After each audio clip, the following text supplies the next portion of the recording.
Saudara, Perhimpunan Bantuan Hukum dan HAM Indonesia atau PBHI melaporkan Hakim Konstitusi sekaligus Ketua MK Anwar Usman dan 4 hakim lainnya ke Dewan Etik Hakim Konstitusi di Gedung MK Jakarta. Pelaporan 5 hakim MK ke Dewan Etik terkait dengan dugaan pelanggaran kode etik dan perilaku hakim pada putusan gugatan batas usia Capres-Cawapres. PBHI melaporkan 5 hakim konstitusi dengan membawa sejumlah dokumen. Hakim konstitusi yang dilaporkan adalah Anwar Usman, Manahan Sitompul, Eni Nurbaningsi, Daniel Yusmik Pancastaki, dan Guntur Hamzah kepada Dewan Etik Hakim Konstitusi. PBHI mengklaim pelaporan ini untuk membersihkan Mahkamah Konstitusi dari dugaan intervensi politik.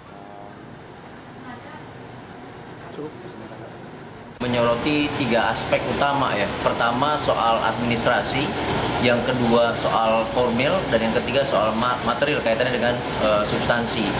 Soal-soal administrasi yang jelas dibahas di dalam itu pada intinya terkait dengan adanya momen di mana perkara sempat dicabut lalu kembali diperiksa tanpa ada pembahasan, tanpa ada penetapan.